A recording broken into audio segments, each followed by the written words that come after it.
How about this? We're running a three-man weave with Kobe Bryant, the dean of the NBA photographers, and Basketball Hall of Famer, Andrew Bernstein. The book is The Mamba Mentality, How I Play. And I'm going to start with the Hall of Famer. Of course, please do.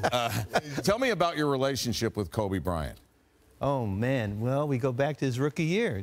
I think you were, what, 18, right? Yep. 1996. I met him on my set first time at Media Day, and I knew this guy had something because he had recognized my name from posters he had in his room growing up, which blew me away because you needed like a microscope to see a photo credit on a poster. I was excited to have him take my picture. Like because you had studied his pictures. Oh my God, and what advantage would you get studying a photo? Well, you know, if you take a snapshot of a player making a move, you can really dissect things. The position of the foot, you know, the positions of the defensive player.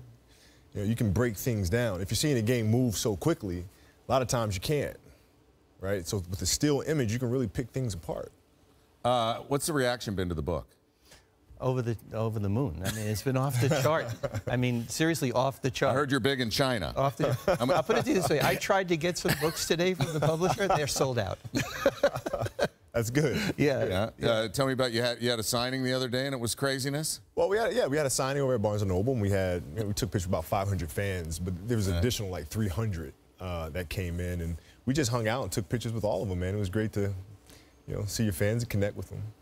What inspired you to do this? You picked the photos, too, that he took, and then you wrote the text. What inspired you? Well, thinking back to when I was a kid and how I used to learn, whether it was video or books. That's how I used to study. And so I was thinking, well, if I'm a kid now, I would love to have a book like what? And so that's why this book was created the way it has been, which is process and, the craft and, breaking things down, the training, recovery, injury prevention, all the way down to the small tactics of the game itself. It's just for the next generation of a basketball player that wants to learn from some of the knowledge that I gained over 20 years. Do you have a favorite picture of you that he took? How many pictures of him have you taken? A million? Pretty close. Pretty Seriously? Close, I would say yes. That's a tough one for me to pick. He's taken a lot of classic images. I'm more interested about your favorite picture. Yeah, what's your favorite pages in the book? Man, I remember 40-41, I think it is. Yes. Young Kobe and a wily old Michael Jordan talking on the court during an all-star game. There's like a timeout or free throw or something, and you just pick at his braid. Yeah.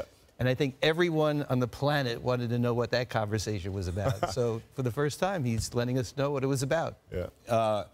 Mamba Mentality, How I Play the Game, not how I played the game. Right. It's a big difference. Yeah. Now, it has nothing to do with me playing now, right. But it's an understanding that the discipline and the same attention and focus that I had to the game, I just carry over into what I'm doing now. Right? It's the same focus, same principles. Right. So that's why it's important in how I play, because those disciplines and those skill sets transition into the next phase. Now, what you're doing now, I thought you might bring your Oscar. How about that? Huh? How about that? How about that? Where is that? It's at home. And do you look at it every day and go shake yourself and go, damn. I do. I look at it in the morning. I have it right there when I get dressed and get changed. I'm looking at it and I'm going, what in the world just happened? It's insane. Is it next to the 5 rings and the 5 trophies? You have like a man room? Like you have a trophy room and all that? Kind of. But I have the basketball section separate from, the studio section. You had Phil Jackson write the introduction. You had Pau Gasol write the foreword. Yeah. You chose them. Why? Well, Phil's been a big mentor in my life, not just as a basketball coach, but even just as a person. A lot of the philosophies that he taught about the game of basketball are applicable to life. And so he's been a huge influence in my life. And Pau, because Pau's like my brother. He always has been, still is to this day. And the book wouldn't be complete if he wasn't a part of it. You say the Lakers are family. How close to the family are you right now? Oh, extremely. I always will be. I mean, I always said, if you cut this arm open, man, I bleed purple and gold.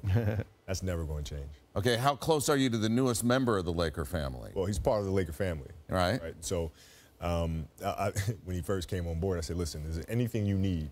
You are now family now. You're part of this tradition. So if there's anything you need, just let me know. has he needed anything? No, I think he's fine. All right. You write in the book about LeBron James, the main thing the two of you discussed is what constitutes a killer mentality.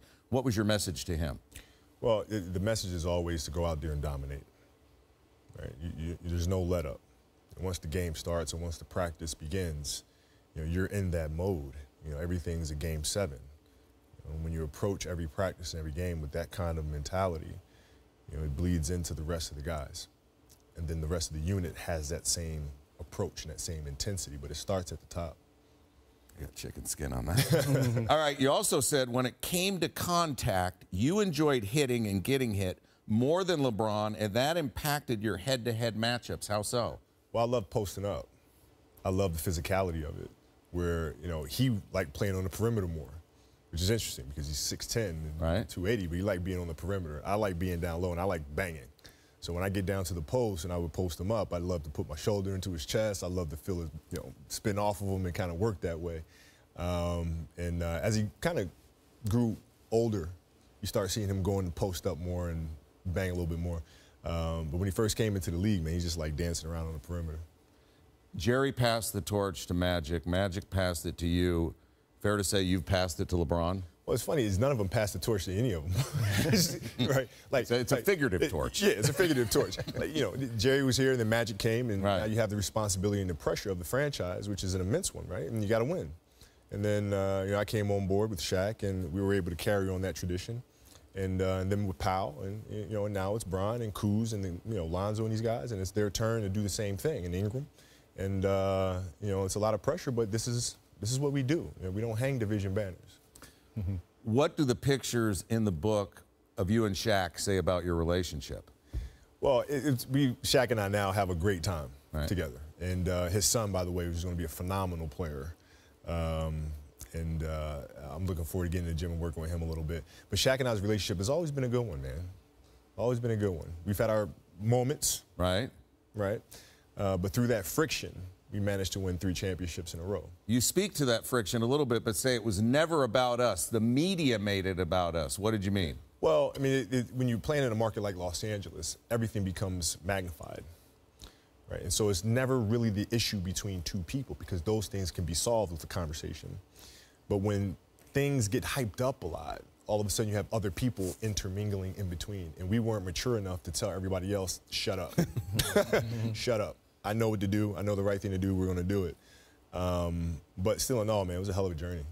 Your writing in this book is very tight, and that was obviously your intention. Why? Yeah, well, you want to create things with purpose. Right? You don't want to have a book that's just out there for the sake of being out there or some kind of a branding piece. You want things to exist in this world with meaning. And so we wanted to create a book in which a kid can pick it up and read it and learn from it.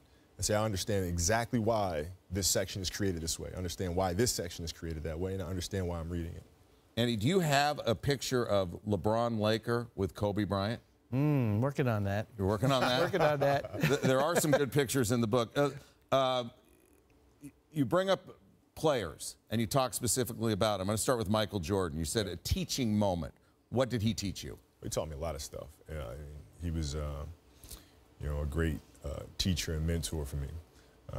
But Michael was very tactical and very efficient with his movements. There was no wasted space. There weren't any wasted dribbles. I mean, he was very surgical with how he approached the game, and you can see it. I mean, he made the game look so easy. This is very difficult to do. You say KG never jawed at you. Never. Never. Never. You've got to be the only guy. Well, I mean, but KG, the object is to win the game, right? So, like, there's certain players you don't want to talk to because he knew that was a losing proposition. It's going to make winning the game a little harder. You know what I mean? So, like, it's always, and same thing with me. Like, I'm not going to talk to KG. It gets him fired up. Right. Then it picks everybody else up, and then off they go, right? You got to kind of, identify who you can get in the head of, and then that's who you go at. Ruben Patterson made the mistake of talking that he might be the Kobe stopper. How did that work out for him? Well, I thought that was just a good business decision for him. You know what I mean? I even called Rube. I said, Rube, if you needed me to come out and say Ruben Patterson plays the best defense on me than anybody else in the league, I would have said that for you. I would have helped you get a new contract. But just let me know. Right.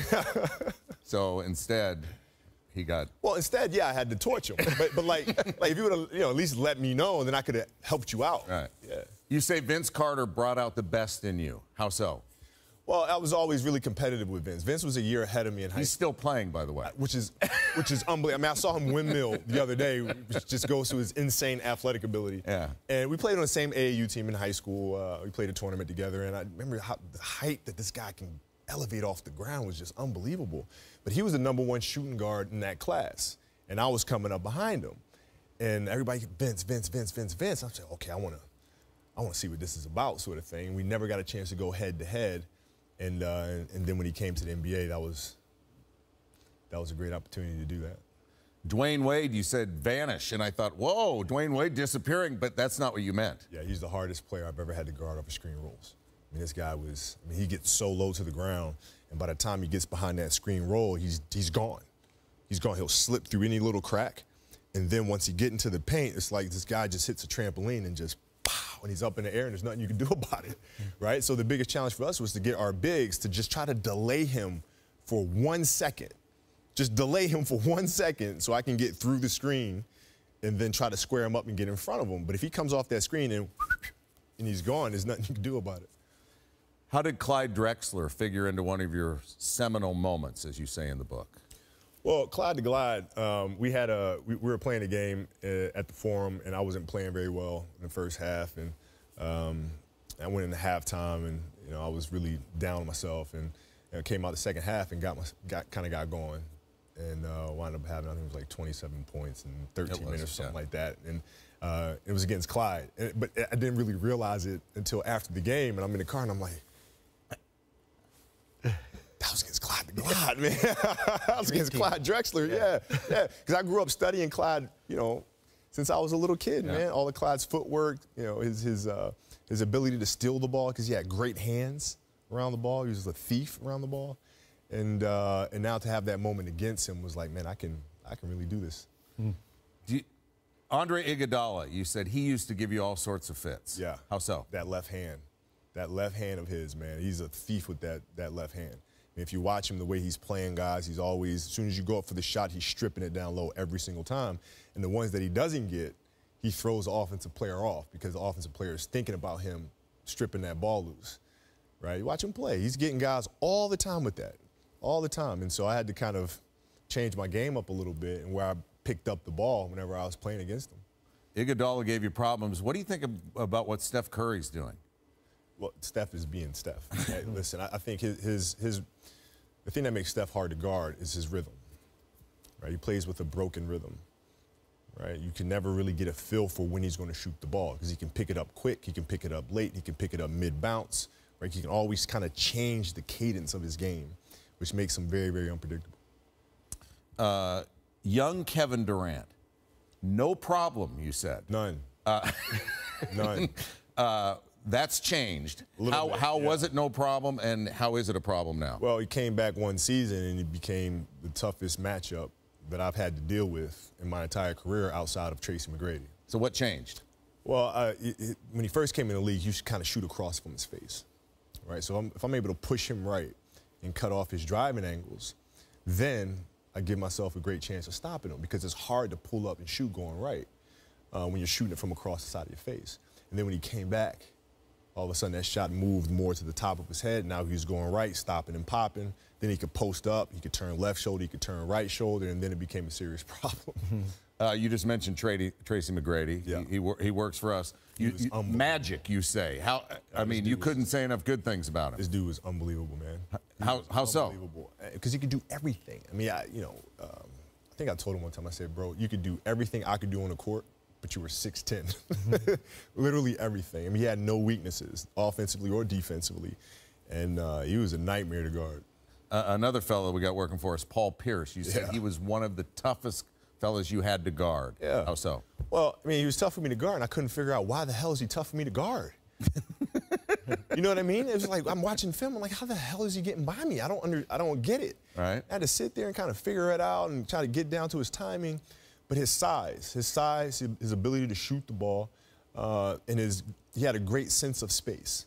He understood how to use his body and how to get himself in positions where he could draw fouls, where he could create space and shoot over you. He was just a really intelligent player. How much NBA do you watch now? Oh, bits and pieces. Like I don't have time to sit down and watch a game from start to finish.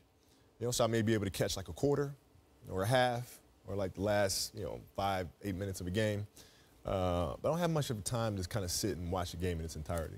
Who do you like? Who has the Mamba mentality, or is at least in that neighborhood? Yeah, I mean, you see a lot of these young players coming up now, man. These guys you got some serious young talent out there, which feels weird to me to say young players because right. James Harden and Bryant, all these, they're still young players to me.